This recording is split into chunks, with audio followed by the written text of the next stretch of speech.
are you? My name's Bond. James Bond. Bond. James Bond. Oh, what do you think you're doing? Keeping the British hand up, sir. Welcome to James Bond Radio. News, reviews, and discussion of all things 007. Pussy. As you can see, I have no problem with female authority. Oh, pipe down, 007. Do you expect me to talk? No, Mr. Bond, I expect you to die.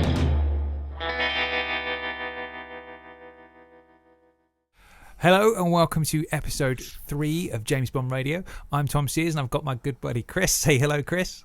Hello. You didn't do it this time, dude. Oh, no. You've disappointed me already. All right. Really? Oh, I'm sorry. Well, next time. Today we're going to be looking at Dr. No. Both Chris and I have watched through several times since the last episode, and we're really looking forward to getting in depth on that. Now, before we begin, I just wanted to quickly say, make sure you head on over to jamesbondradio.com and join our mailing list there, or you can add us on Twitter, which is at jamesbondradio, or on facebook.com/jamesbondradio, and get involved with us over there, and we can keep you up to date on everything we're doing. So how you doing, Chris? You doing good? I'm feeling well, feeling really well, yeah. Had a nice to revisit Mr. Connery and Dr. No, so lots to talk about. I have to say, I think your garb today is absolutely second to none. Well, thank you. For those of you who are watching this on YouTube, I decided to wear my Daniel Craig Quantum of Solace-esque cardigan, because Daniel likes to rock a cardigan. He does. And I thought, I look all right for today's show. And then the Skype camera comes on, and there's Chris sat there in his full-on suit with his bow tie, which I think is incredible effort, man. Well done. Thank you. Took a lot of effort. So is this something you're going to be sporting every week, or are you going to change it up, or what's going on? I am. I'm gonna go for a different character each week. So it'll be interesting. See what I come up with next time. Can I request you try Baron Samedi? One day I will. You'll love it. All right, cool. So, as usual, what we're going to do is we're going to kick off with our trivia question of the day. So, I've got a question for Chris. Chris has got a question for me. And we're going to reveal the answers at some point throughout today's episode. So, do you want to go first, or shall I? Yeah, go for it. You go first. Okay, cool. So, this one is obviously related to the film we're talking about today, Dr. No. So, my question is, at the beginning of the film, just before he's murdered, Strangways heads home to report to London via radio. Now, not knowing he's just been killed, his assistant powers up the radio and makes contact with London, ready for his arrival. What is Strangway's call sign? Ooh. And there's a bonus point, because in the book, it's a very slightly different call sign to what they use in the movie. So if you can get the book as well, that's a bonus point. Wow, that's very good. Okay. Now, without revealing the answer, do you get it? Do you know what it is? I think a film one I've got an idea of. The book one, it would be a pure guess, but I'll give it a go. All right, cool. So we'll reveal that later on, and then your turn. Question me up. Okay, this is going to be about an area which you quite like. It's to do with 00 agents aside from 007. Oh, I like it. So I'm going to give you some 00 numbers, and you're going to have to tell me what films these 00s were in. Okay. Sound good? Yeah. Or mentioned by. Okay, so we're going to go. This one wasn't seen but was mentioned. So we're going to go 002, going to go 003, 004, yeah, 009, and 006.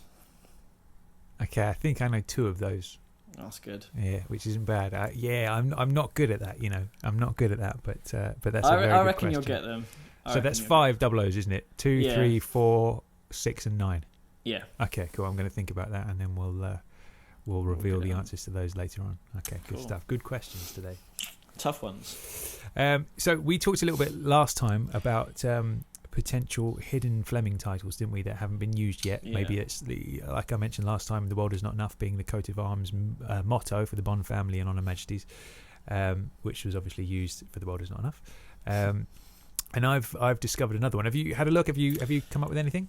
I've had a look in a few of the books. I didn't have time to sort of read through everything, which is a bit of a shame. I suppose it takes a fair bit of time. But I had a look through some of the chapter titles, and I got 1 or 2 interesting ones. There was one from, I believe it was Diamonds Are Forever, and it was called The Eye That Never Sleeps, and it had something to it.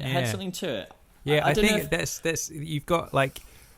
I is an interesting word, I think. It hasn't been used yet. And never is obviously quite a Bondian word. Yeah. So, yeah. Yeah, interesting. Okay, that's a good one. My one I found was Shame Lady. Ah, I've heard of that. Yeah. Now I can't remember exactly which book that's mentioned in, but it just popped in my head. I was like, oh yeah, there's that other one as well. So I think there's potential with that as well. That's good. Yeah. That's good. I like it. Yeah. There was one other in Live and Let Die, which was Valley of the Shadows, but I think that's a bit too generic, really, for a Bond title. That almost sounds like a Lord of the Ringsy type thing. I think. I think we can leave that to one side.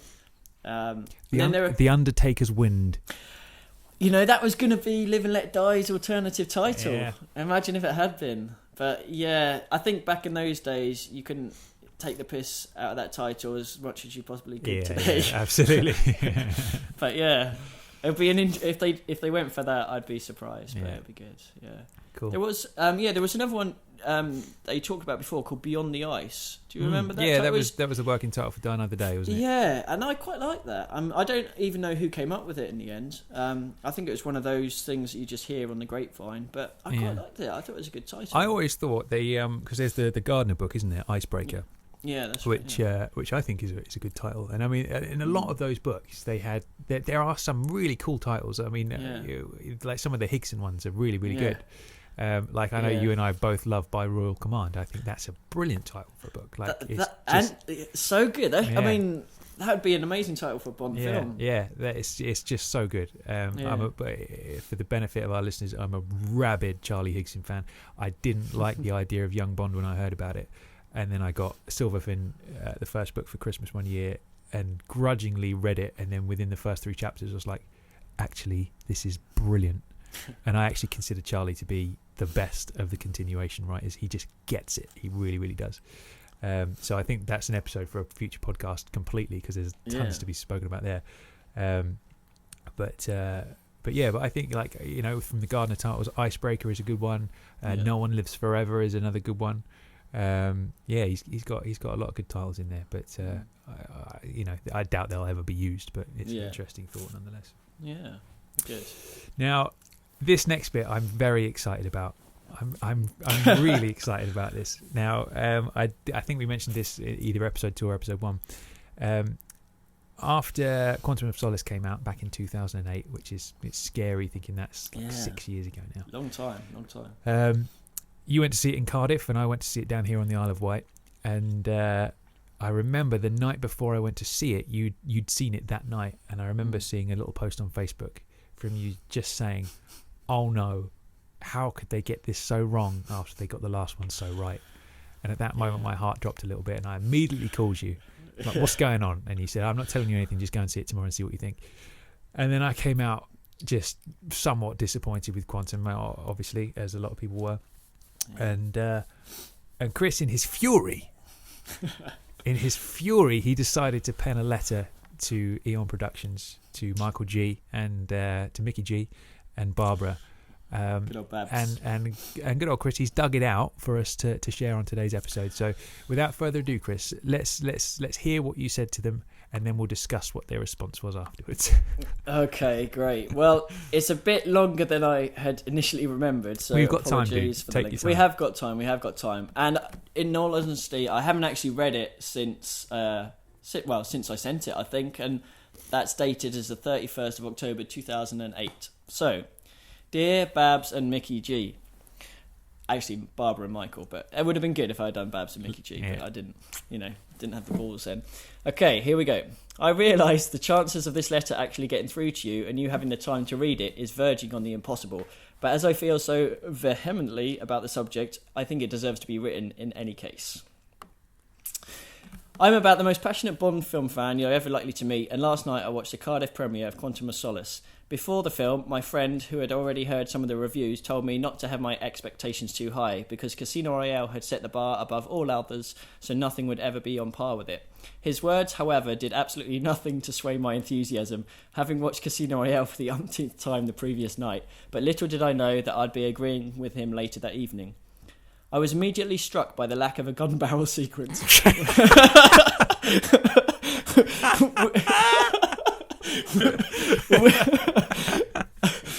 That's bad, I know. Okay, which to me is almost sacrilegious. And worse still, made me initially think that I wasn't even watching a Bond film. I am currently reading the brilliant Even if the smallest CGI is noticeable, and the rooftop fall in Quantum of Solace was no exception, as was the end scenes in the exploding hotel in Chile. As soon as the audience realises it's CG, the moment is lost and they're distracted from the experience of being a part of the film. Spy action thriller. For me, this was heartbreaking. I do, however, have to heap a mountain of praise to you for not allowing Paul Haggis's idea of Bond having an orphan child and discarding it. Something I think, something I think Mark Foster seems keen on as well. It's no longer original, and that is how it should be. Oh, I'm obviously quite passionate about this. Dude, I was just thinking this is much longer than I remember it when you first said it to me years ago. I do apologise. I'll speed up my thing now. Okay. One other aspect which I'd hoped to lay to rest with Die Another Day was the use of CGI.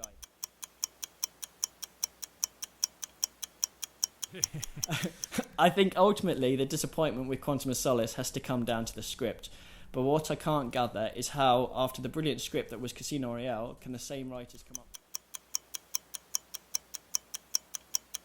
I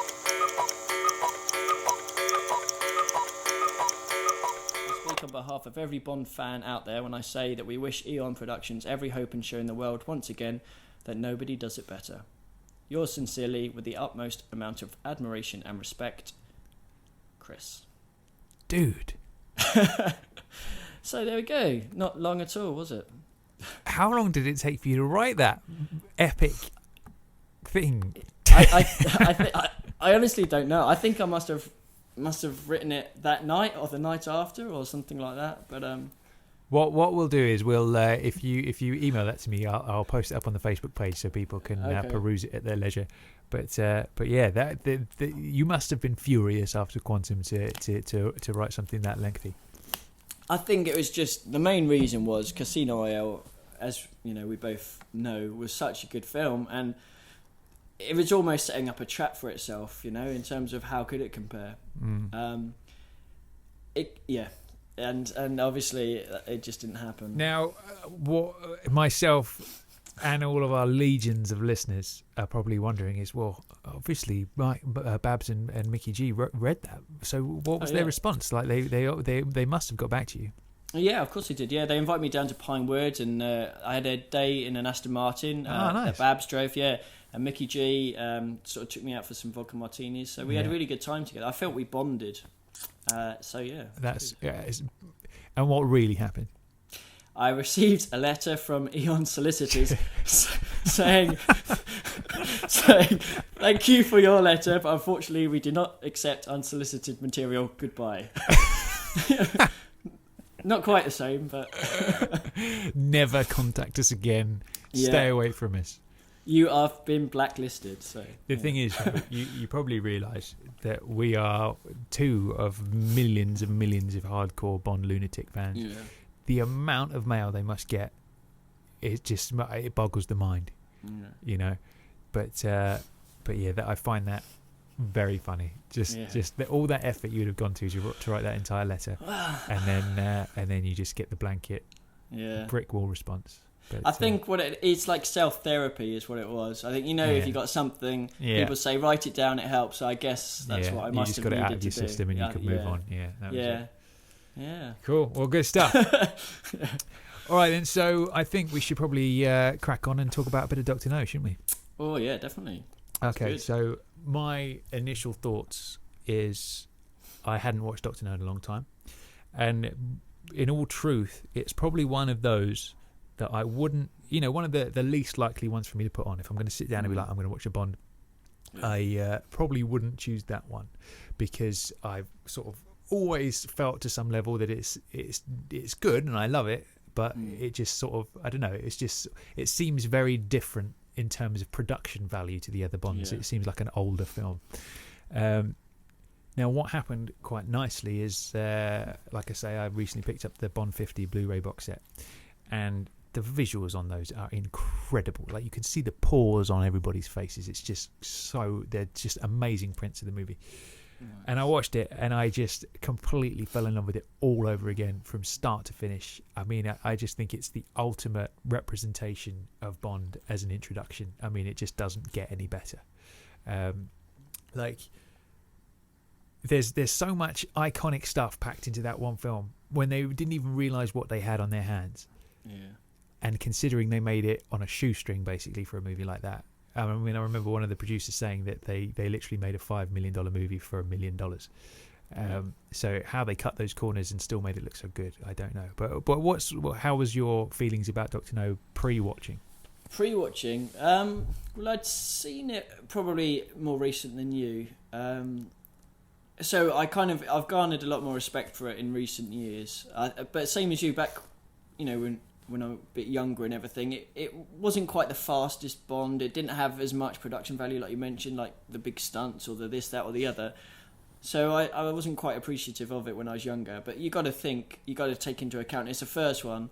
Like you said, they didn't have the money they have on other Bonds, and you can have that at the back of your mind when you watch it.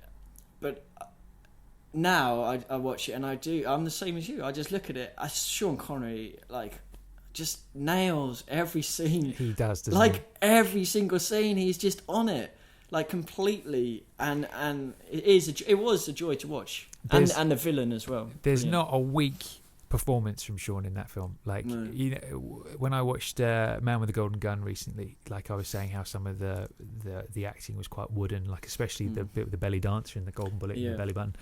That just looks like they're reading it off the page, Roger included, But Sean just, it's just I've since thought, my favourite Bond movie is either Casino Royale or On Her Majesty's Secret Service. They flip between the two for me all the time. Yeah. And no matter how good those movies are and how good or bad the performances from the actors are, I don't think you can ever beat Sean Connery after seeing Dr. No again. It left my mind a little bit because I've been watching other things. Yeah. And it's exciting to see Daniel these days and all the rest of it in this more serious take on Bond. But Daniel, as great as he is just not a patch on Sean. No. I mean, I love them all so, and I hate to badmouth any of the actors because I love them like they're family members. Yeah. But there's just something so perfect about Sean's performance that is just unbeatable. Well, what do you think about that? I think he just had whatever it is that no one else in the world has. It's what do you call it? Magnetism, charisma, I guess. Charisma. It is charisma, and no one sort of comes close. It's almost, he makes it effortless, doesn't he? When it's so natural. It comes across so natural, and I mean, just as I was going through, I sort of sat down, put the movie on, and then I thought, okay, I'm going to try and watch this with fresh eyes and almost imagine I'm watching this for the first time. And then you think of the caliber of the people working on this film, not just the actors. I mean, in terms of the cast and crew and everybody involved. That opening gun barrel sequence, which is just iconic and still used to this day. I mean, where do you come up with an idea like that? Do you know what I mean? It's such a weird thing. What made them think, you know what we should do? We should have little white circles coming across, and then it opens up, looking down a gun barrel, and then you see Bond walk into shot, and he turns and shoots, and then some blood comes down. That's just a weird... I've never seen anything like it before or since Bond.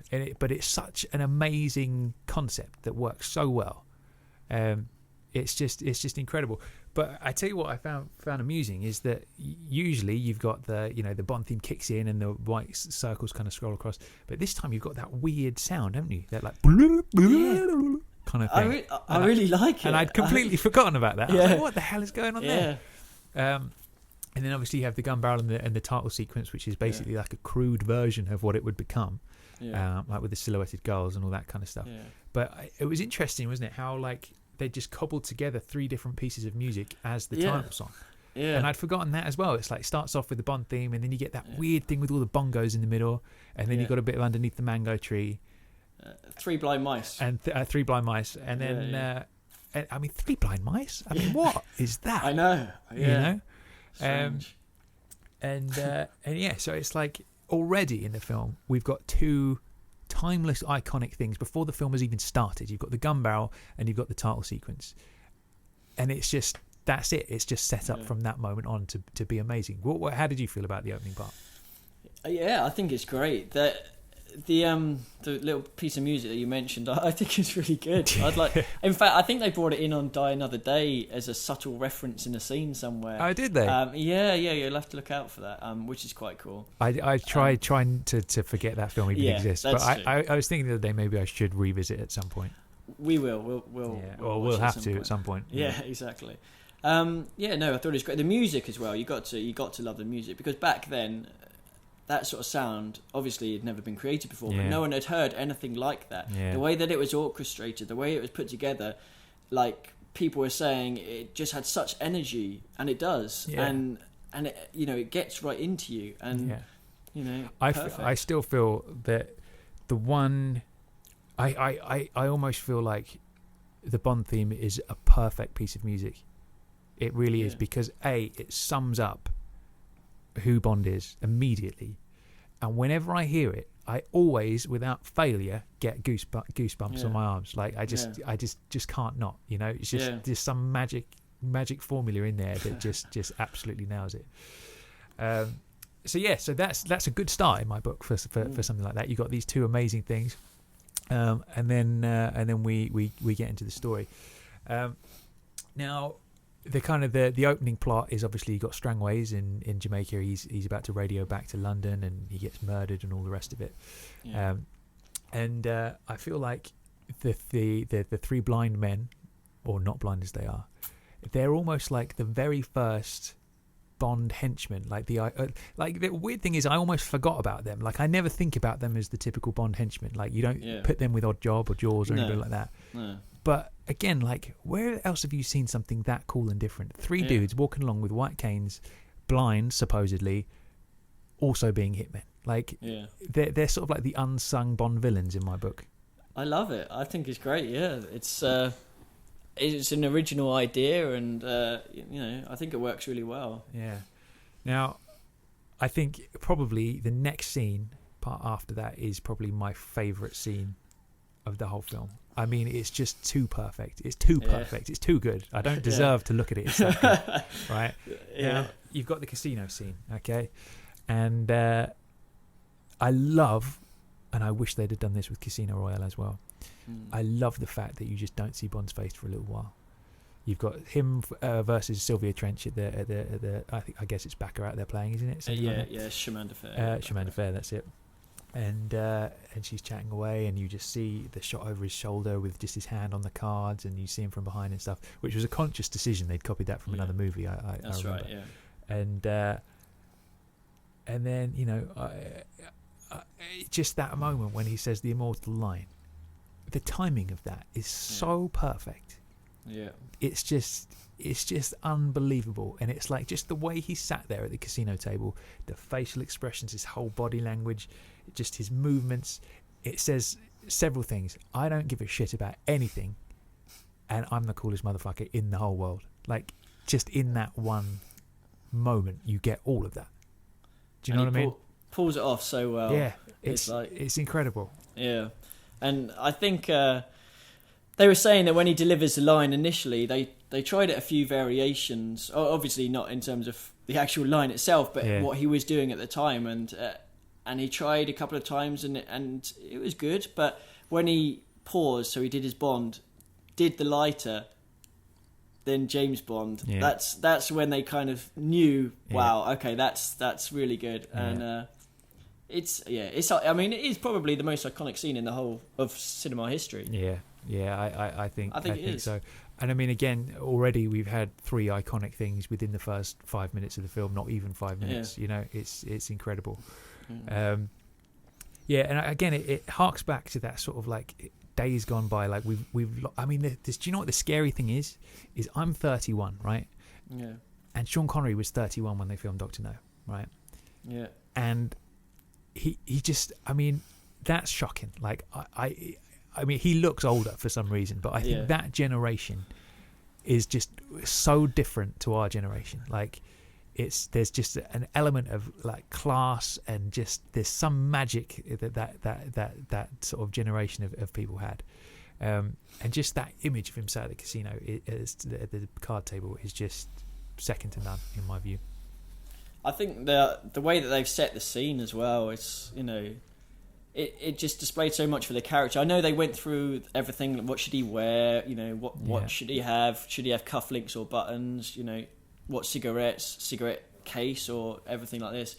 And whatever they chose, it was perfect, because it's just, you know, every little thing is added to that character, every little thing that they had to think about, because it wasn't just, oh, let's just get a dinner jacket, there you go, sit down, done.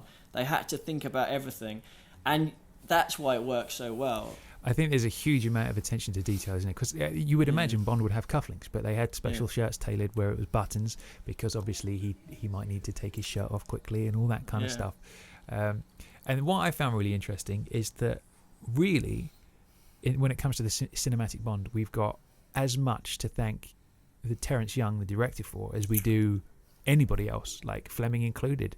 Like basically everyone involved in that movie was saying that Terence Young was, in terms of attitude, like he could have been a Bond. Like he was always kind of you know, wearing the best clothes, drinking the best champagnes and stuff like that.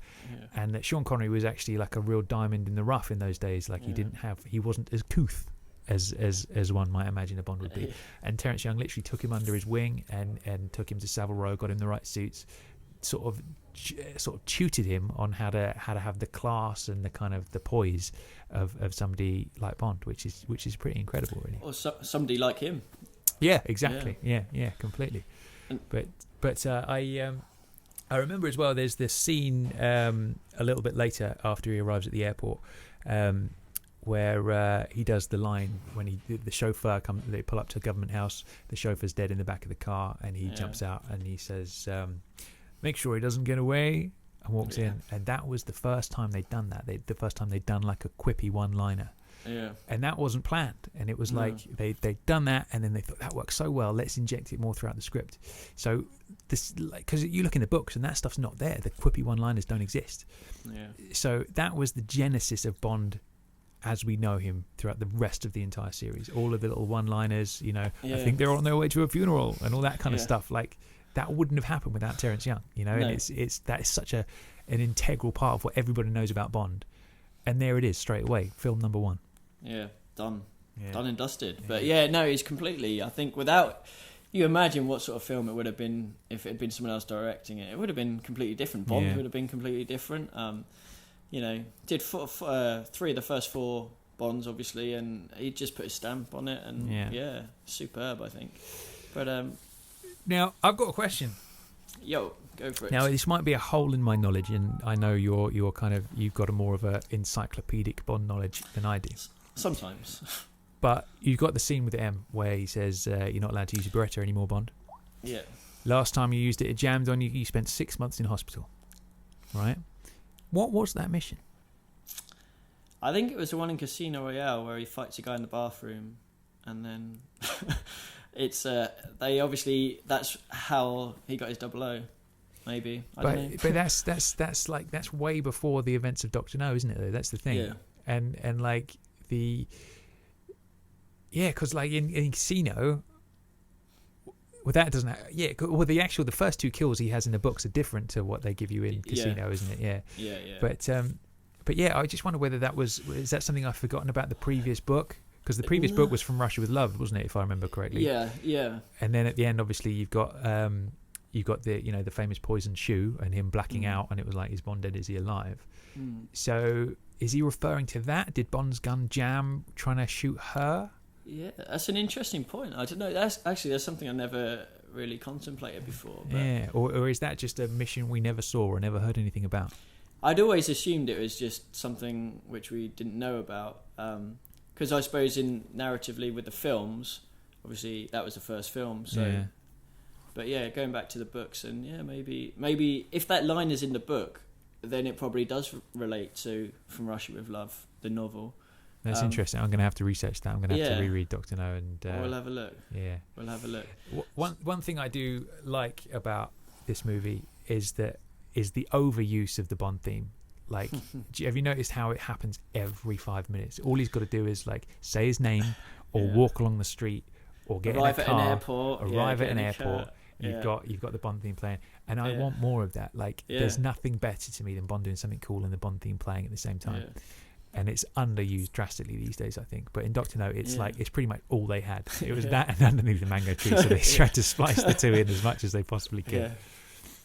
Yeah, I think it was great. I mean, the more the merry. I think imagine if they did bring it back for the next one in terms of these action scenes and bring it. I don't know if they'd use the same orchestration of it, but I think it would. It'd put a smile on your face, wouldn't it? If you just have that as an action theme while he's playing. It's got to be done. I think there's a lot to be said actually for like the part where he arrives at the airport, which was actually the very first scene that they shot as with Connery as Bond. There's a lot to be said for Felix's amazing sunglasses. Did you notice those bad boys? I liked him. I want a pair. Yeah, I do as well. Those kind of weird, winged, like spaceman sunglasses he's got going on. I mean, that's a cool little touch. I think they're only issued by the CIA though, so that's kind of how you know. Yeah, so you're extra disguised, I suppose. It's like Yeah.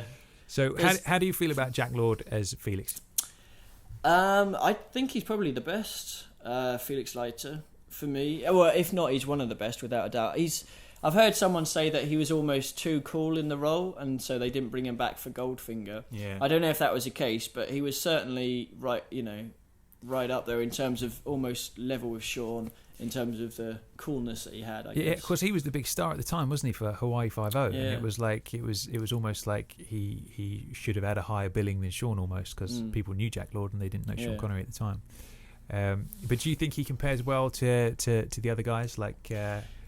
Definitely, yeah. I think he's got to be at least in the top 3, if not. He's probably the best, I think. I don't know, like that scene when they're sitting down with Quarrel at the nightclub. I think he's good. He's really good. And obviously when they, when Bond fights Puss Valera and Quarrel, and then he turns up and hold it, and you're suddenly like, diddly-doo, what's this? And I think he's really good then. Now here's a question about that. Why does he do that? Why doesn't he stop Bond at the airport and be like, "Hello, mate. I'm Felix from the CIA. Let's go and have a chat." Yeah. Why does he wait for them to have a fight? Yeah. Well, I know that because he's not 100% sure it's Bond, is he? Because he says to Bond, "When I saw you drive away at the airport with the opposition, I wasn't sure." So that's right. So he probably thought, "Oh, this could be the guy," but suddenly he's gone off with that Jones character, so he must be like, well, maybe he's actually in league with Dr. No. So that's probably what it was. And there's a scene in the airport actually, which for me is one of my favourite bits in the film, and you probably clocked it when you watched it, but it's when Bond is on the phone and he's ringing Government House and he's sort of saying, so did you send a car for me? And the guy's like, "Oh no, we didn't think you wanted an official reception." He's like, that's fine, sort of thing. And as he's saying that, he says the line, "Forgive me if I'm a few minutes late." And he's staring at the Jones character while he says it, but the look in his eyes is just like, you don't want to get in my way. Something is going to happen to you. I'm going to short this shit out, basically. Like I said, man, everything this man does in the film is like the perfect. It sets Bond up perfectly. Like, you could take away the villain, you could take away everything, and just have those little nuggets of interactions sprinkled throughout, and you would still know exactly who Bond is and what he's all about in that one piece of footage. It's crazy. Yeah. Yeah, I hadn't twigged that line actually, and now you remembered it. I'm like, of course, that's such a cool moment. Just going back, and if you do go back and see it, just watch the way he delivers it. I'm definitely going to watch it again after today's discussion. So I think it's funny how like there's some differences between the book, because I haven't read the book in a long time, but I already sort of saw that it's pretty much there in terms of being true to the book, with just a few little differences. Like I think one of the key differences, and this is another iconic scene, like immediately it's timeless, is the the spider under the bedsheet thing. Yeah. Now in the book that was a poisonous centipede. Yeah, I wonder why it changed. I guess people are just more aware of spiders and there's more arachnophobia. And is there such a thing as a poisonous centipede that could kill you? I mean, I don't know. Maybe I don't know. there is. I would imagine that there probably is something like that. Yeah. But like I remember in the book, the centipede literally crawls up his face and it's crawling in like around his lips and over his nose and God knows what, which would be terrifying. But I think they made the right decision there in terms of actually choosing something that's terrifying, and that spider is terrifying, isn't it? Really, it's not what anybody would want. No. But as well about that scene again, which I think it's odd how I sort of have always perceived Dr. No as like almost like a film that belongs to the 50s rather than the 60s. Do you know what I mean? It's got that old school sort of Hitchcock kind of vibe about it rather than swinging 60s. It hasn't reached that point yet. And I think a lot of that is to do with the soundtrack because it's very loud. It's really bombastic, isn't it? And never more so when he kills the spider. It's like gang, gang, gang, gang, gang. Do you know what I mean? It's like it's a bit over the top. Yeah. But yeah, I don't think they really like again. And I think From Russia with Love has that similar feeling as well, to a lesser extent. And then as soon as you get to Goldfinger, it's like swinging 60s big time. Yeah. But yeah, I think that I mean it's interesting when you watch that spider scene, isn't it? Because I would be exactly the same.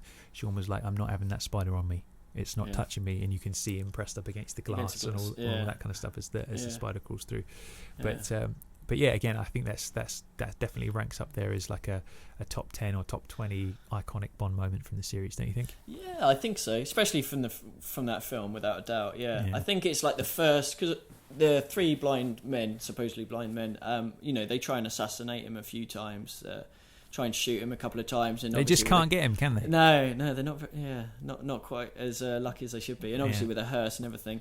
But with Dent and the spider, I guess that was the first, aside from a gun, the first kind of proper, almost surreal sort of assassination attempt on Bond's life. So yeah, it's quite cool from that aspect. I like it. Yeah, interesting. Now I tell you what, there's you talking about the scene at the airport on the phone where he calls Government House to check. That whole scene with Miss Taro when he goes up to her house, like I mean that's a bit borderline for me. Like the way he behaves around that woman is like this isn't inappropriate. This wouldn't go down well with modern with a modern audience. Like he basically rolls up early. She's there in a towel, just got out of the shower or the bath or whatever it is, and she's like, oh, let me go and get dressed. And he's like, oh, don't do it on my account, and like wraps the towel around her neck and pulls her in and snogs her, and she's obviously all flustered, and his whole interaction with her throughout that scene is just completely dominating her in every aspect of everything she says. So it's like it cuts through, and she's he's like, let's go out for dinner, and she's saying, oh no, let's stay home, like I don't want to eat out, and there's this little back and forth, and then he just picks up the phone anyway and calls the car. Like he doesn't give a shit what she wants to do. It's like you're going to do what I want to do. Yeah. And weirdly, in the director's commentary, they were saying this was the first time on film a man and a woman had been seen in bed together on film. Right, that was the first time that ever happened. Yeah. So you're breaking ground immediately. If you imagine that's how uptight everybody was in '62, seeing this dude come in and like rip a towel off someone, he'd like put it around her neck. And that whole scene, when she runs to use the telephone and she's like, he's here, he's just arrived, and all that kind of stuff. He just like pushes the bedroom door open and he comes in and he's got the towel wrapped around his fists like a garrote wire. Yeah. And like the way he's looking at her, like you imagine, is like, is he going to strangle her and kill her, or what is he going to do? You just don't know. Yeah. And again, that's the book Bond right there, isn't it? Like this ruthless killer who just does not give a shit and just is all out for what he wants. I think that's an amazing scene. Yeah. You couldn't imagine any of the other Bond actors either doing that, I don't think. Like, with that menace in their eyes. That's it. There's a menace in there, isn't there? Yeah. It's like, you just do not mess with this dude. He's just on edge. Like, people were sort of saying, you don't know if he's going to kiss a girl or kill her. He could do either. And, yeah, he's definitely... I do agree, though, that sort of scene, it is, obviously, for these times, it is a bit far in terms of the whole... forcing himself upon her and stuff like that, basically. Though that said, he never... he did a little bit. I was just thinking, it's not like Man with the Golden Gun, where Roger actually starts nearly breaking arms and slapping girls around and stuff, which is a bit intense. But yeah, that's a discussion for another show. But yeah, like that thing. I remember I heard Tom Mankiewicz say once that like Bond, like the essential qualities of Bond is that you've got to want to be him, But at the same time, he's got to be enough of a prick that you wouldn't trust him around your girlfriend or your wife. Yeah. You know what I mean? And I think you have that in spades with Sean Connery, don't you? You wouldn't let him near your missus, would you? Because you know that's going to end up bad. You know what I mean? Yeah. And it's just, menace is a good word. There's just that menace in there. I think Daniel has a little bit of that. Yeah. But I don't think Daniel quite has the coolness and that sort of charisma, the sort of just don't care attitude that Sean kind of just has dripping all over him, really. Yeah. He's good for the job, I think. Yeah. But, sorry, go on. Yeah, I was just going to say, I was thinking back towards, obviously we mentioned the spider scene, and one of the scenes which really stood out for me in the film was the scene just prior to that where Dent, first of all, there's one before that where Bond goes to see Dent in the laboratory and he asks him about the samples that Strangway's brought in, and Dent sort of obviously lies to him and says no, they're not, they're just worthless pieces of iron ore sort of thing. There's two things I really like. There's one bit where Bond is about to walk away and he just goes, "Oh, Professor, allow me," and he takes a little thing back. And even before he left to turn to walk, he knew that he was going to come back to do that. Yeah. But he wanted to walk that little bit first, just to I think show his confidence or whatever. And because if he had just asked for it straight back, that wouldn't have been as cool. No. You walk a few steps. Yeah. Then you go back and then you take it and you're like, yeah, that is cool. I wonder if that's where Columbo learnt it from. Ah, yeah, maybe. Yeah. Maybe. There's again though. There's that moment at the beginning, isn't there, with the Walther, where they give him the gun and he takes the Beretta underneath, and M's too smart for him and he catches it. You know what I mean? Which I think is brilliant. I love the fact that M outsmarted Bond. It's always like but that is the only character who can sort of keep Bond in his place a little bit. I think that's a cool moment. But I think after you've got that scene with Miss Taro, again you've got like probably the most controversial Bond scene for the times, and maybe even now, really, which is the bit where Dent sneaks in, fires the 6 shots into the old 3 pillow trick. It's a good one. Can you, just a quick Bond quiz before we move on? Can you remember one other film where Bond does the 3 pillow trick? Is it You Only Live Twice? Nope. Oh, I'll have to have a think about it then. That one is The Man with the Golden Gun, when Miss Anders comes into the room. Oh, yeah, but it's actually right. It's Good Night Underneath, but he calls it the 3 pillow trick. Anyway, I digress. Dent comes in, he fires his 6 shots into the bed. Bond sitting there playing solitaire. Again, another iconic image, Bond of him sat at that card table, shoulder holster on, deck of cards. And there he is, and Dent tries to shoot him again. Obviously, he's out of bullets. Bond shoots him in cold blood, shoots an unarmed man in cold blood. Now, I know that scene, they had a lot of... what was that, sorry? Twice. There you go. Shoots him twice. In that scene, they had a lot of trouble getting it past the censors, because basically what's hilarious is on the director's commentary they were saying that basically the censor board were like, well, it's just not good sport, old chap, shooting an unarmed man. And then they had to explain that actually, well, what he's done is he's just sat there and watched himself be shot, and then this is his response, and that was how they managed to kind of get around the censors with that. But that's a really cold-blooded scene, isn't it? Yeah, I love it. Yeah, it is great, isn't it? I want to see more of that from Bond. That's like Fleming Bond right there. And it's also backed up with the same level of coolness that you get. I know we mentioned it in one of the previous episodes. Roger Moore, Octopussy, the 666, and he doesn't look. Oh, yeah, I love that bit. It's the same bit with this scene when Connery knows he hasn't got any bullets left. He knows straight away. But yet he lets the Professor get the gun and bring it towards him, thinking he's got a chance, and he's just coolly not paying attention. There's a bit of sadism in that, isn't it? It's like, I'm going to let him have a go, but he's not going to win. Yeah, and I like that. It's good. I love the fact that he's noticed what gun it is as well before. Yeah. Like he's taken that and he's made that thought in his head. Oh, that's a Smith & Wesson. He's only got 6 shots. He's counted the shots. He knows he's not got any ammo left. Bang. Yeah. Like, can you imagine you or I in a situation like that? It would be life or death. I'd just be sitting in the corner, just crying and gibbering. I think there'd be none of that coolness. No, calm under pressure. No. Yeah, absolutely. Good. But now, again, at the risk of sounding like a stuck record, we've got yet another iconic thing that comes next after that, which is Honey Rider coming out of the sea.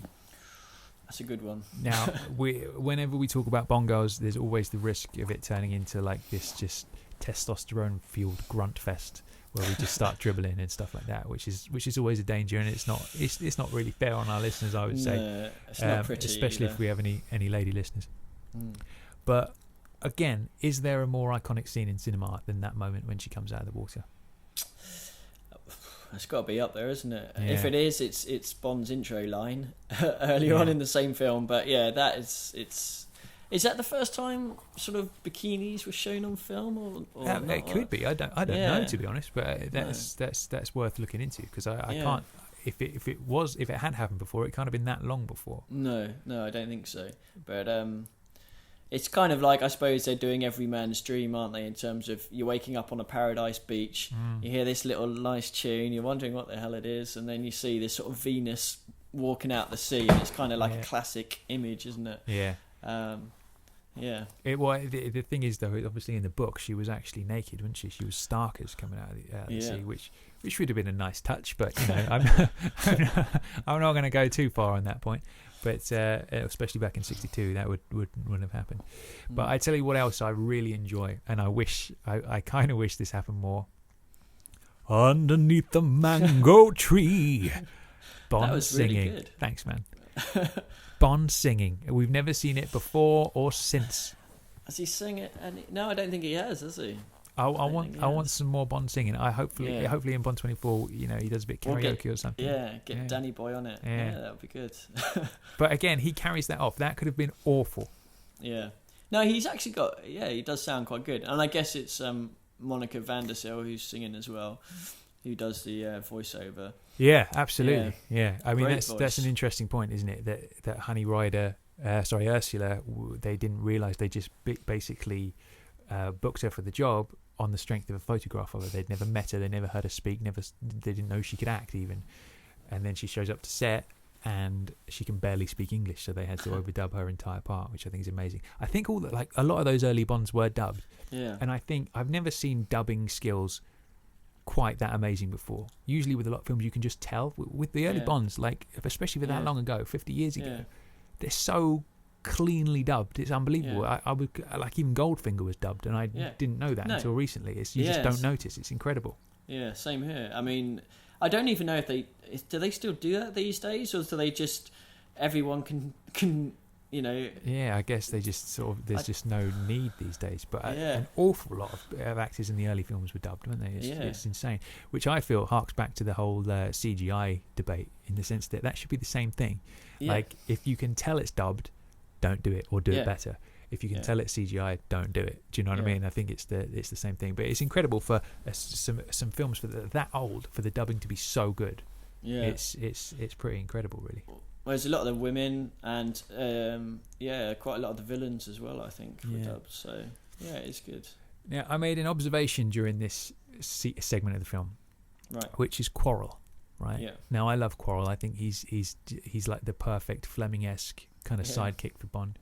But have you noticed, once they get to Crab Key, his only role is to jump out of the bushes going, Captain, come here and look at this. Like, literally, that's all he does. Yeah, that's a good point, actually. He says it with the motorboat, doesn't he? Yeah. And then again with the dragon tank. Yeah. And I think that's the dragon. The dragon tracks they find. That's another one. And then when the actual dragon shows up, that's just his whole role, which I think is kind of hilarious. There is one bit actually which is a little bit dodgy. It's obviously because of the film of the times, and it's when, I think, after the boats come along and he's shot. He's Honey Rider's canoe. Yeah, it's got bullet holes, and then the boat goes away, and Ursula Andress is sort of saying, we got to go. Honey Rider, sorry, is sort of saying, we got to try and find somewhere, and then Bond just says to Quarrel, fetch my shoes. Yeah, I remember that bit. Yeah, and it's a little bit like, obviously, it's not quite right, if you know what I mean. But back then it's it's the context of the times again, though, isn't it? I mean, that's awful. Like, you just, oh man, that is a reflection of the times, though, unfortunately. But yeah, at least it's changed for the better, so that's good. Yeah, absolutely. Now, I don't know whether you noticed this scene, because I didn't actually notice this scene existed until I watched it again the other day. Right. After they've been captured, right? Yeah. After they've drunk their tea and they've fallen asleep and they're in bed. Yeah.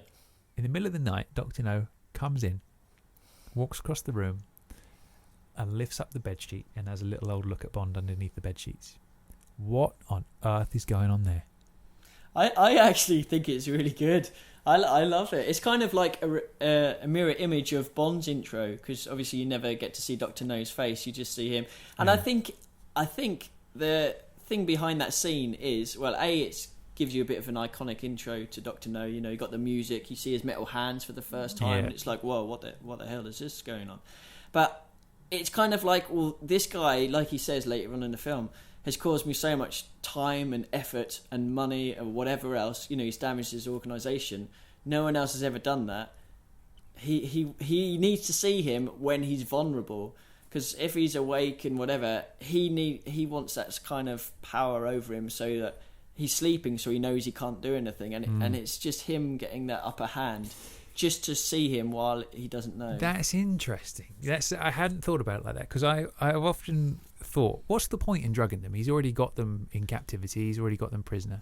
Why did he bother to drug them in the tea? But maybe that was his whole motivation, so he could get in close and have a look and know that there would be no repercussions. Yeah. Because I wonder whether, because like, you know, with Fleming, almost like the recipe for a Fleming Bond villain is they've got to be a bit disfigured, they've got to be ugly, or either that or they're gay or something. Depends, you know, from the time that they're in. It's like all that kind of stuff is a sign of being somewhat odd and weird.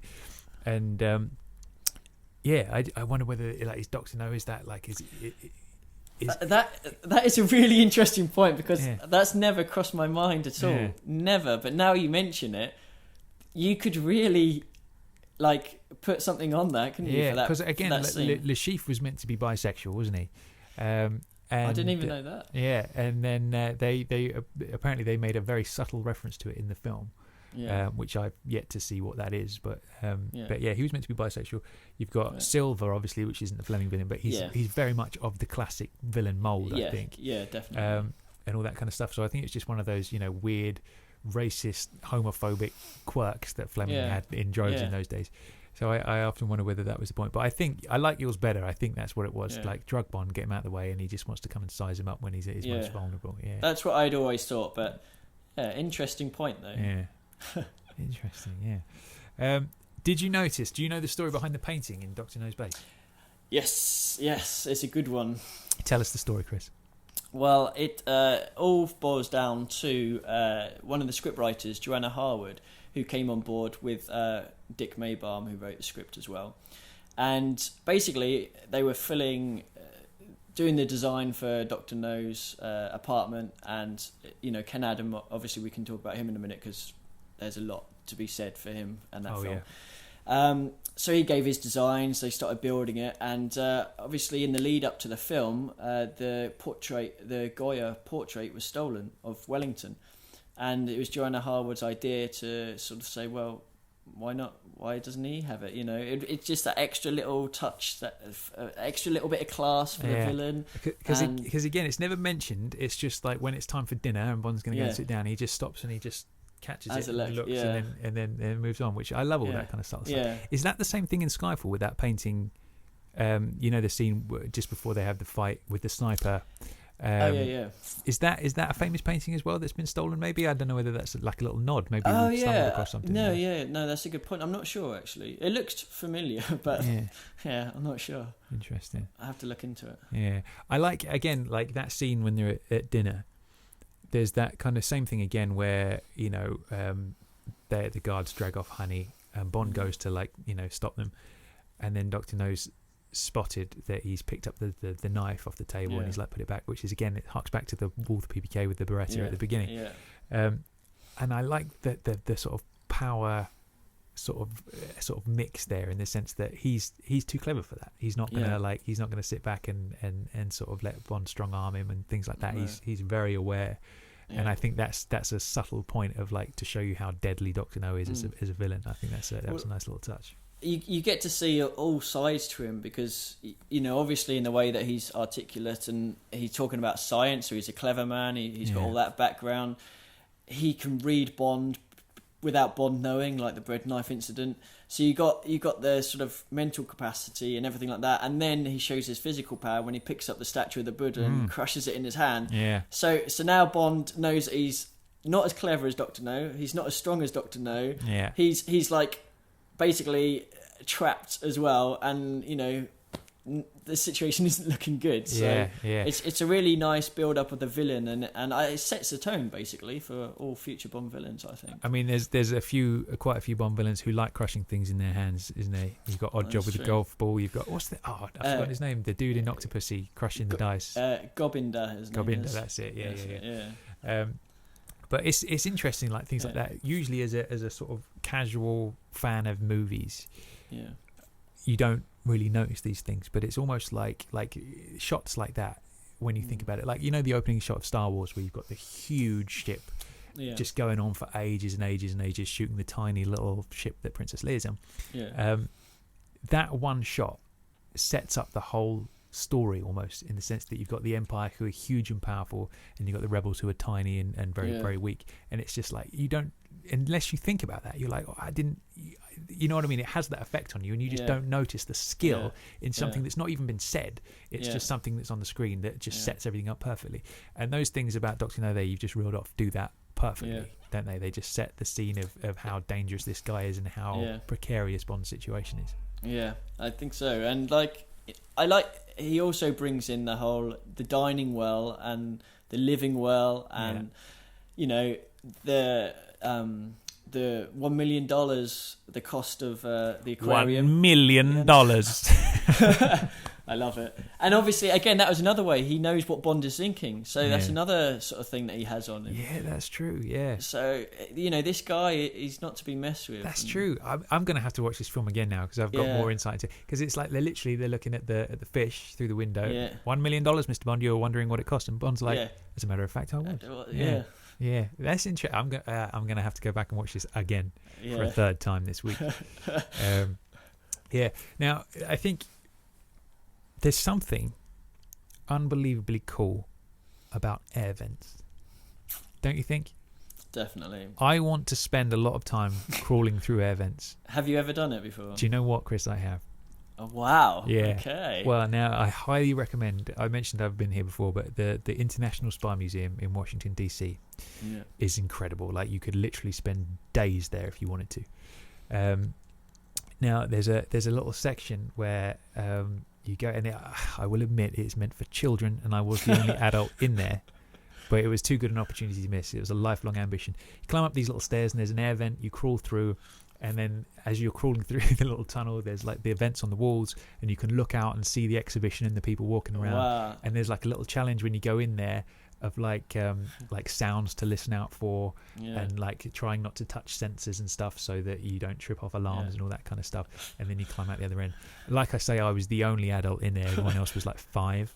That sounds amazing. It was amazing. It really was amazing, and I loved every second of it. The thing about that museum is there's like different levels of stuff you can do.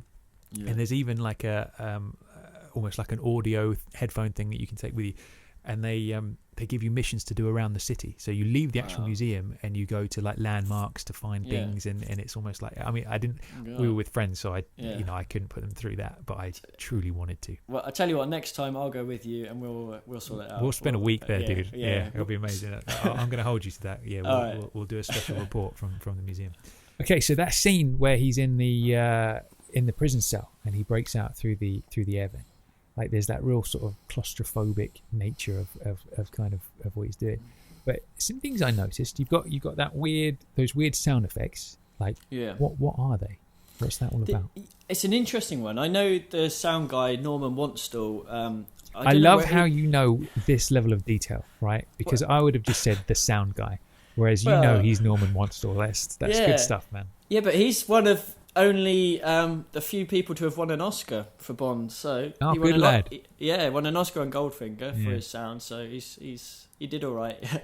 But yeah, so I don't know where he found it, but I just love it's got this sort of electronic kind of thing going on. It's almost well, it is quite sort of sci-fi-esque in a way. It definitely adds it. You can imagine watching that scene without that sound effect, and it would feel really dry, and it wouldn't be anywhere near the same. So I think that really adds to it. And I don't know if it's true, actually. I did hear that they only had one section of pipe, which was like 8 or 10 foot or something. And the way that they shot it from all different angles made it look obviously a lot bigger than it was. I heard that as well. I don't know if that's true. How on earth could they do that? Especially when he comes to a section and he's looking down and up, and then... I don't. Maybe. If they did, I mean, that's pretty amazing. I mean, they said that in the director's commentary, didn't they? Yeah, that's what I thought they said, but I never would have thought that. But that whole scene, I think, is great. It's really good. Now, I've got a question about the water. Yes. Where does it come from, and where does it go? It's a good point. I think, well, there must be some air vent systems in the world. Oh yeah, that need cooling down, and that is the process. Maybe not nowadays, obviously electronics and fans and everything, but I think back then there must have been. I guess that's it, isn't it? Because they're dealing with. I mean, there's that reactor thing that's going to need cooling. Yeah, that's what I've always seen as a purpose for it. Is obviously it gets hot as well. You know, when he's crawling and he's burning his hand, and you can't. You know, if it gets too hot, it's a safety hazards, I suppose. So that's what I always imagined, is that water was there to cool it down. But as for where it comes from or where it ends up, 'cause especially when he gets to the end and there's another electric sort of grill and he kicks it, wouldn't the water have come out of that as well? Or yeah, that's what I was thinking. I mean, do you know what? I love how you're the voice of logic with these things. Like, I ask about the scene where Dr. No lifts up the bedsheet, and I'm thinking one thing, and you have a perfectly logical response that makes perfect sense. There's me thinking, Dr. No's just flushed the loo or something. And that's what's happening there. But I hadn't considered that the water was hot. Yeah, as well. Interesting. Okay. Yeah. Don't know where it went though. No, maybe it did. Now, I don't know whether you noticed this, but there's some awful stuntman face on this section. Right. Did you spot that at all? No, I don't think I did. Now, it's interesting because I'm lying there watching it. And I just something just shook me a little bit. I was like, we want that. And I look at it again. I'm like, that's not Sean Connery. And his face is in full view of the camera. It's like so obvious. It's unbelievable. And it's weird how you don't notice it, but you sort of do if you look. Which point is it? Now look, it's the bit where he's climbing down. I've got it on my phone, so if you're listening audio only, I'm afraid you're not going to see this. But if you're watching on YouTube, you'll be able to see. Look, who is that? That is strange. That isn't Sean Connery. That's some other fella. That doesn't look like Sean Connery. So he's the guy, obviously the stunt guy that must have done that little drop. Yeah. But that's funny. I've just never noticed that before. It's crazy. I mean, I literally noticed that for the first time when I was watching it last night. And it's like, I've seen this film a billion times over the years. And I've never noticed that. But maybe it's a Blu-ray thing because the quality is that much better. You start to notice those things. I don't know. But it is funny just how obvious, like the camera's pointing at his face, he's full body in shot, and there it is. Strange, isn't it? I suppose it was a quick cut shot, but even then, you don't normally see the full face, do you? Yeah, absolutely. But that is interesting. That is funny. But so like after that point, you're getting into the kind of the climax of the movie, and you've got he climbs out of the the crazy thing about this for a movie that's made in 1962 is just how brutal it is. You've got the cold-blooded killing. You've got the, pretty much wrapping a towel around the throat of Miss Tarot.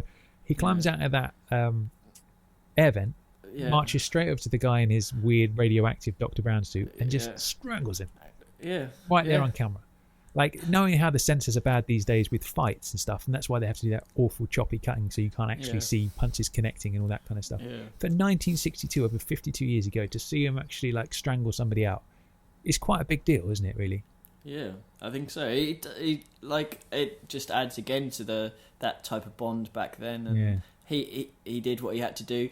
For instance, when they're hiding when they cut out the coral reed to breathe through the pipe under the water, and all the guards go past, and then there's one guard that's following them at the end. Yeah.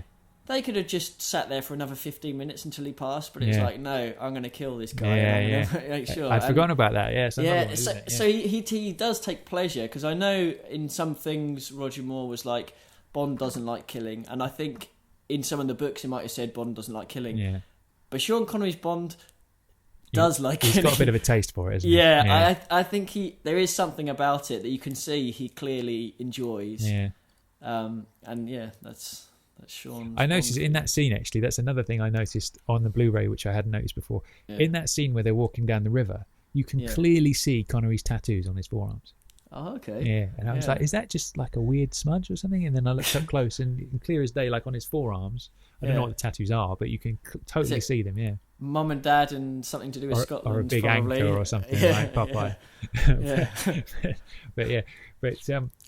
but yeah, that climax section, I think it's again like having somebody like Ken Adam involved. Yeah. Again, who's a legend straight out of the gate. Yeah. Like designing those sets and that sort of like final base is almost like the precursor to his. I wouldn't say Dr. No's base is a classic Bond villain lair on the same level as like the hollowed out volcano or like the Fort Knox thing and all that kind of stuff. But it's still got a very like unique look about it. And one of the things I love is how there's that big wheel that says danger above it, right? Yeah. And then it's like, why do you need that wheel then? What's that going to do? Like, if it's that dangerous, like surely you'd have a little stopper so it doesn't go that far. But hey ho. But I think like this sort of end sequence almost sets the template for every action movie since. Like you've got the fight on the little slow moving dipping mechanism. That's right, yeah. And it's like he falls into the boiling water or acid or whatever that stuff is. And it's like that's kind of like the Batman from 1989 when the Joker falls into before he becomes the Joker falls in. Yeah. It's just like, and again you've got like you got that kind of death in Man with the Golden Gun with that henchman that he pushes into that bubbling, foaming stuff. Yeah. And it's like that's almost like this was the first time this stuff had happened on screen. Do you know what I mean? There'd been spy thrillers like North by Northwest and stuff, but nothing had been.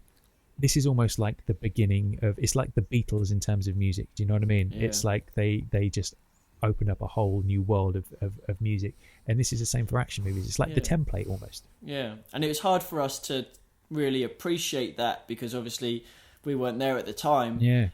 And I don't know if you'd have an equivalent today because, how do you know at the start something's still going to be going 50, 60 years down the line? Exactly, yeah, you just don't know, yeah. No, and and obviously they know what they were doing. And I really like that climatic scene for lots of reasons, but the actual, Bond and Dr. No having a hand fight, I think is great. Obviously, he's got metal hands and he's got to watch out.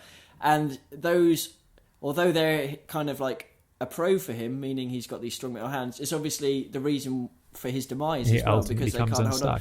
Yeah, and I think that's a really nice, the way that they've done that with the character. I think it wraps really it up nicely, doesn't it? Yeah, it's hoist by his own petard, I think is the saying, isn't it? Which I need to use that phrase more often. I like it. Yeah, that's a good one.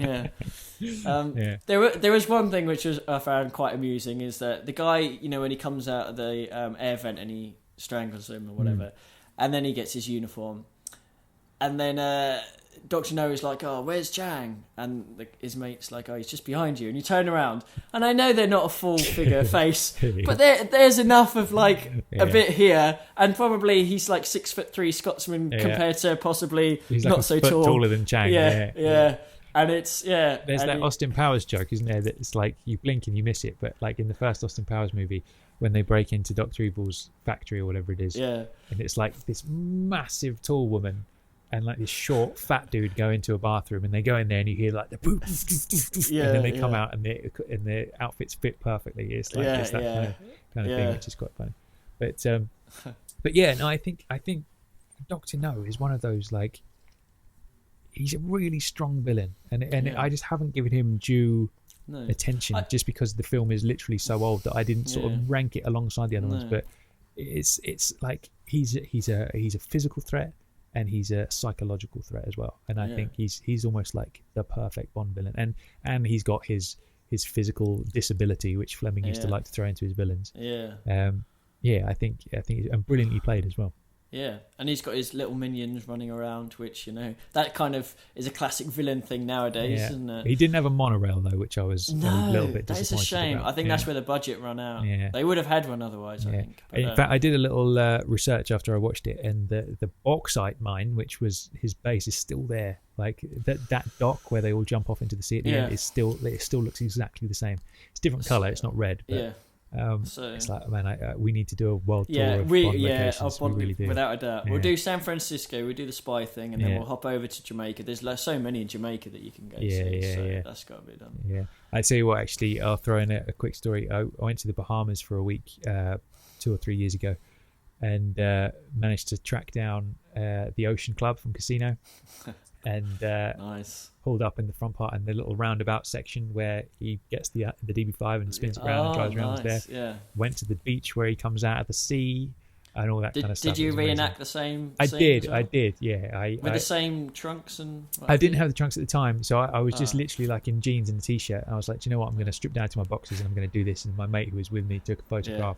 But sadly, I won't be publishing that because I was quite portly at the time, and I don't have the same abs as Daniel, so that'll stay in the private collection. But maybe we should go back and we'll both get our trunks on. Yeah, we'll both get in the sea. We'd probably scare everyone away, but there you go. Yeah, absolutely. But I think a tour of Bond locations is a must. Got to be done. So I think that pretty much wraps up Dr. No, isn't it?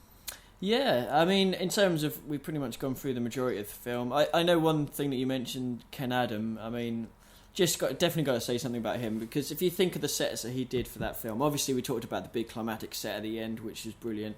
I really love the set where Dent comes to Crab Key to pick up the spider. Yeah.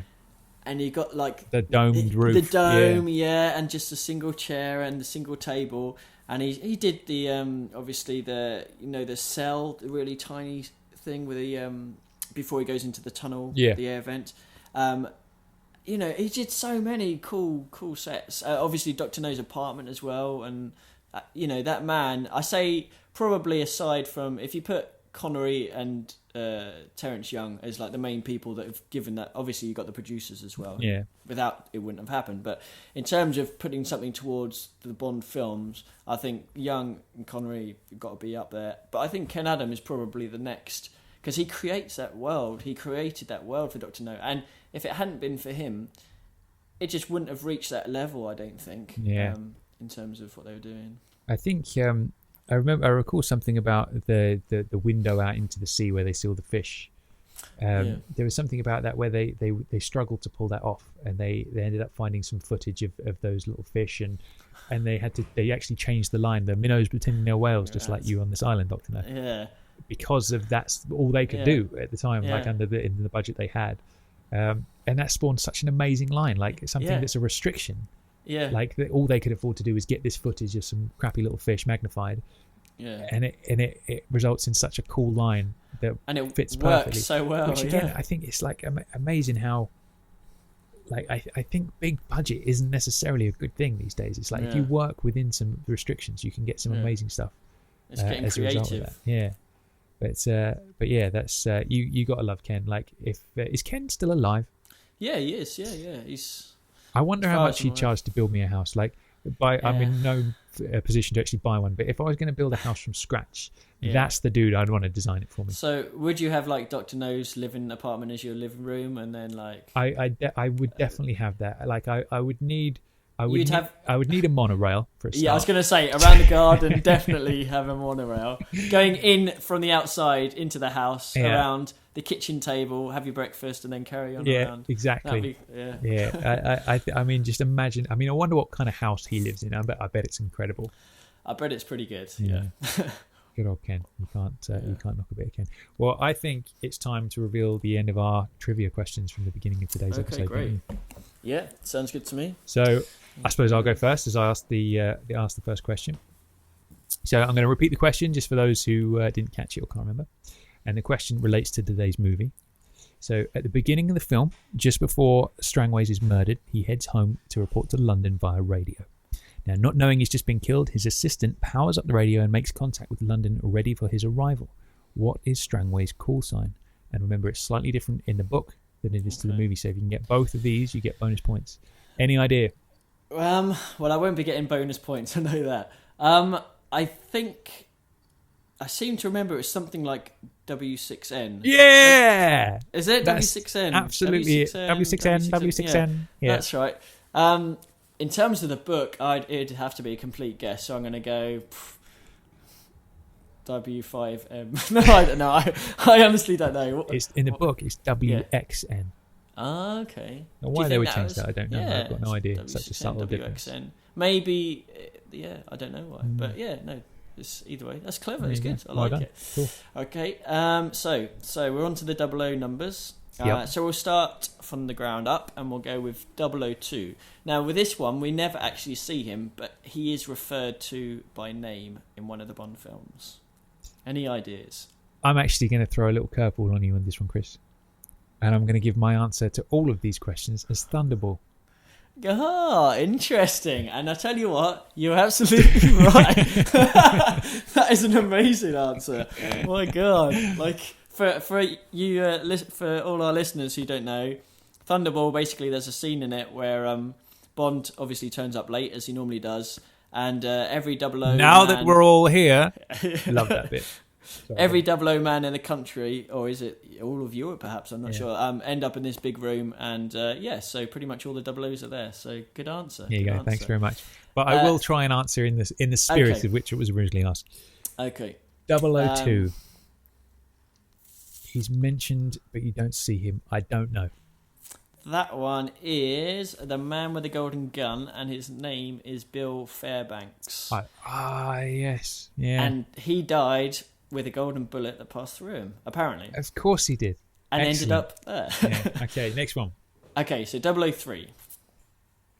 Octopussy. It is a Rog. That one is...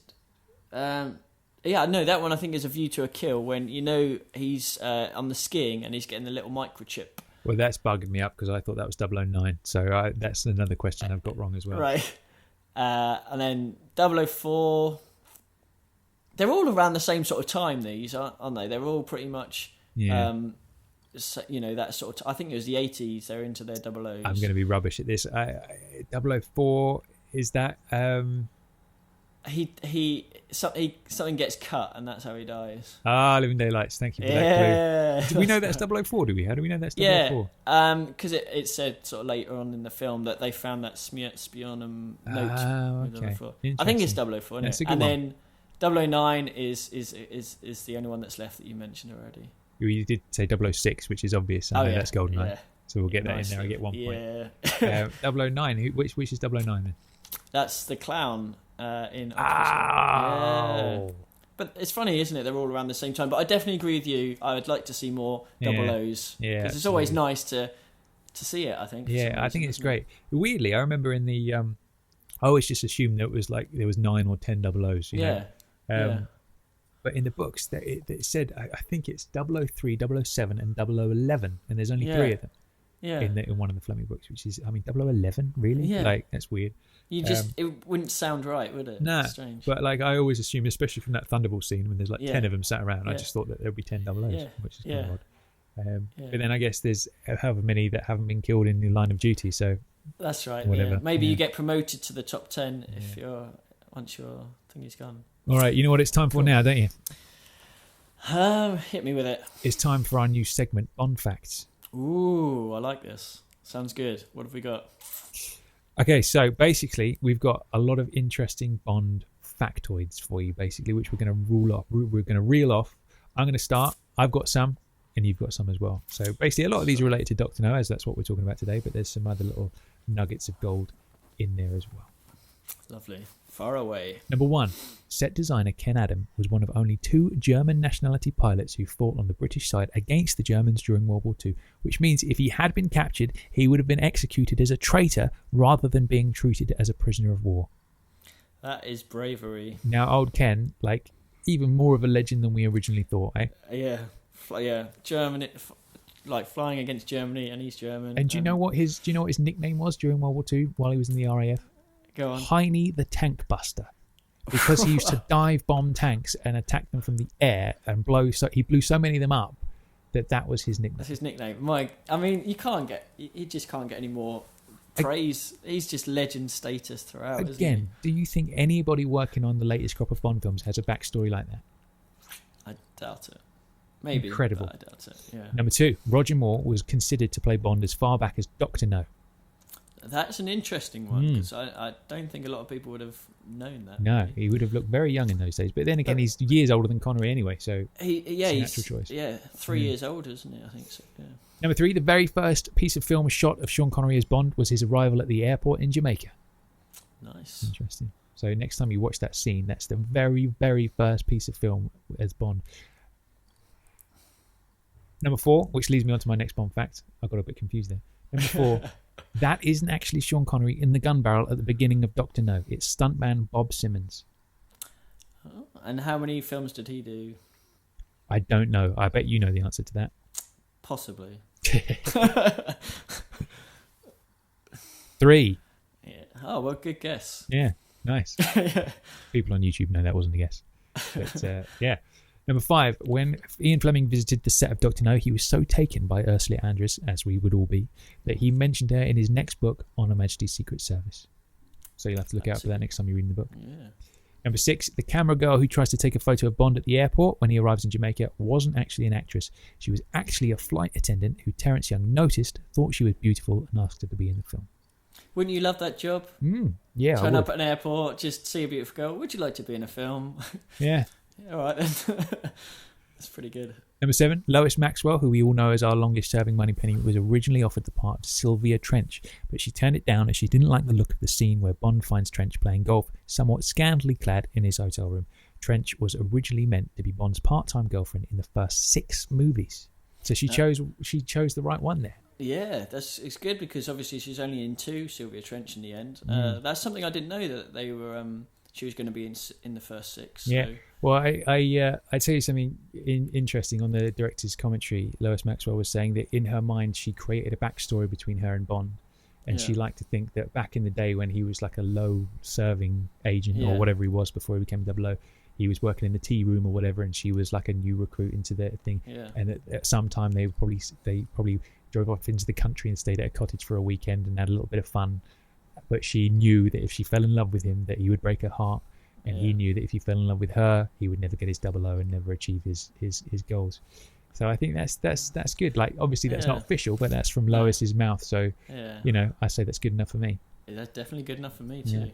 Number 8, and I already mentioned that actually in today's episode, the role of Honey Rider was given to Ursula based purely on her photograph. They'd never met or spoken to her. And it wasn't until later they realised she could barely speak a word of English and had to be dubbed. Which leads me on to Bond fact number 9. Honey Rider and a lot of the early Bond girls were dubbed by a voiceover artist called Monica van der Zyl. She also dubbed Bonita from the opening sequence of Goldfinger, Domino, Kissy Suzuki, Jill Masterson, Sylvia Trench, and even some of Jane Seymour's lines. She worked on every Bond film bar one, from Dr. No to Moonraker. Isn't that incredible? That is amazing. I didn't know Jill Masterson was dubbed as well. Yeah. But if that's the same person, but yet she's creating different voices for these number of characters, is so the major talent. Yeah, I mean, it must be her that's the reason why the dubbing is so good on those movies, because you just don't know they're dubbed. You'd never have a clue. And Jill Masterson sounds a world away from Domino, for example. Yeah. She even did Toomey in Man with the Golden Gun. Really? Yeah, which is incredible. I didn't know that as well. But sadly, because the actresses get a bit embarrassed about that fact, they've completely sort of blacklisted her. She wasn't involved in any of the Bond 50 celebrations or any of that kind of stuff. She's never had any royalties or any credit for anything, which is awful, isn't it, really? It is. Well, it is, because that's, like you said, every Bond film bar one between Dr. No and Moonraker. You know, not how many people can say that? Yeah, that's a good point. She might actually be the longest serving Bond person. Yeah, one of, definitely. There we go.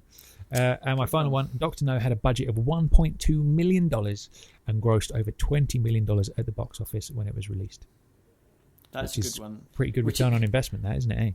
And it's snowballed with the next film as well. Yeah, and I mean, imagine how much money it's made since then. That lowly 1.2 back in 62 must have made them untold millions since then, just that one film. I remember hearing somewhere as well that the phone budget for Moonraker was more in the cost of making Doctor No. No way. Yeah. That's insane.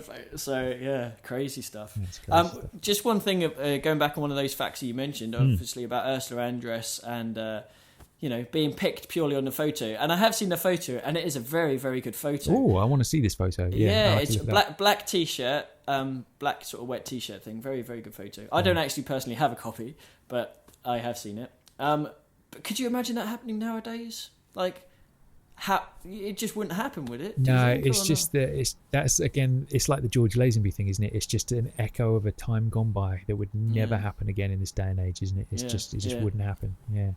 But it's funny, isn't it? How like you're making a film. Somebody, I mean, in '62, 1.2 million must have been a fortune. I mean, it still is now, but it would have been a fortune in those days. Yeah. And to have the responsibility of making a film and be like, yeah, she looks good, we'll have her. Not even a phone conversation. I mean, what is that? What is that all about? And then she turns up and she's like, and they're like, oh shit, what do we do with this? Do you know what I mean? Well, they obviously made the right choice. So. Yeah, I mean, without a shadow of a doubt, they did. Yeah, without a shadow of a doubt. There we go. Cool. Well, I've got a few Bond facts as well. Reel them off, buddy. Found 7. So here we go. So number 1. In the radio transmitter room at the start of Doctor No, when they're trying to get through to Strangways. W6N. That's it, W6N. The transmitters that they actually got, they didn't have any money, like you said, so they were trying to get props from here, there and everywhere. They actually were about to be sent to India to be used in New Delhi airport, these radios. So interesting. They got them for free, apart from, I think, a spot of lunch, and that was it. And then they got to use them. So that was pretty good going. Yeah. Jack Lord, who plays Felix Leiter, apparently is very preferable to his right profile. So I haven't noticed this, but if you watch the film, the camera tends to be at him from one side.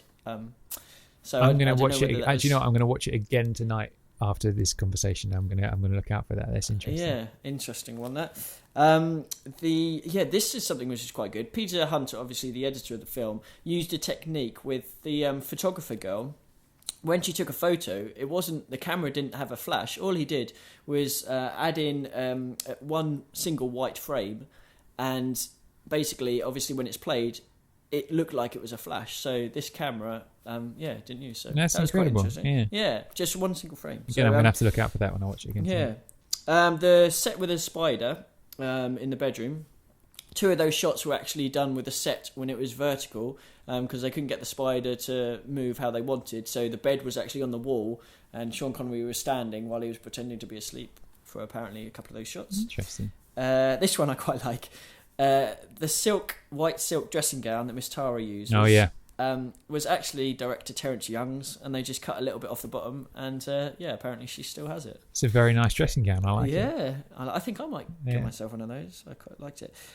Just a couple more. So Dr. No's guard, one of the ones who was there when they had the meal towards the end of the film, is actor Milton Reed, who also played Shandor in The Spy Who Loved Me, who on the rooftops of Egypt, when he says pyramids, and then he sort of gets chucked off. Where's Fekish?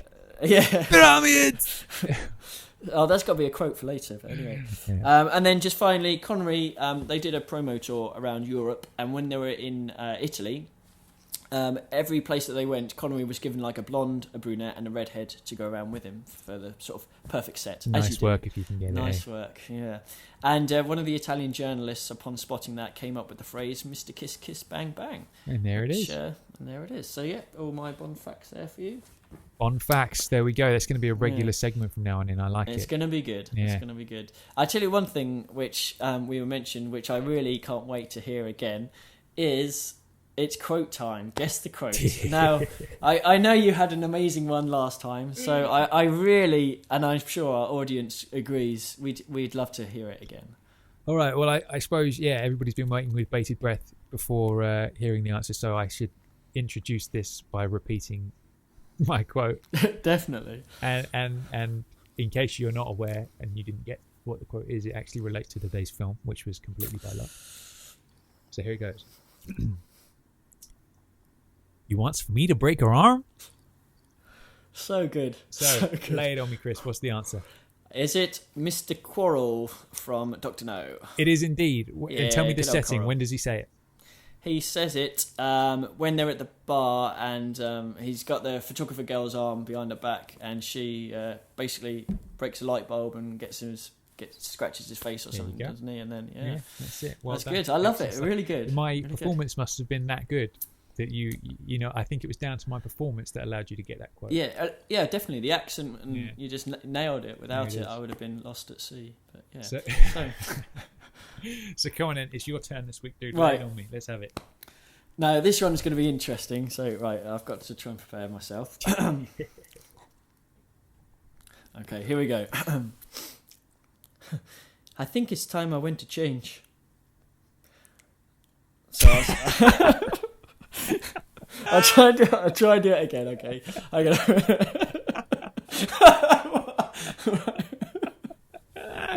All right, let's hear it one more time. Right, okay. Beautiful. Thanks, man. Okay, it's a hard one to do. Okay. I think it's time I went to change. It's good. I like it. I don't. There's several possibilities in my mind. I'm not 100% who that is. Okay. I've got a good idea of who it might be. But, okay. Yeah. So if all our audience can have a think, and then we'll find out next time. podcast. Yeah. So I suppose we should just about wrap it up there, shouldn't we? Really? Yeah. It's been a good one today. Remember to head on over to jamesbondradio.com and sign up for our mailing list, or you can add us on Twitter, which is @JamesBondRadio, or on Facebook.com/JamesBondRadio as well. And what are we going to be talking about next time, Tom? Well, next time, Chris, James Bond Radio will return with the music of Bond.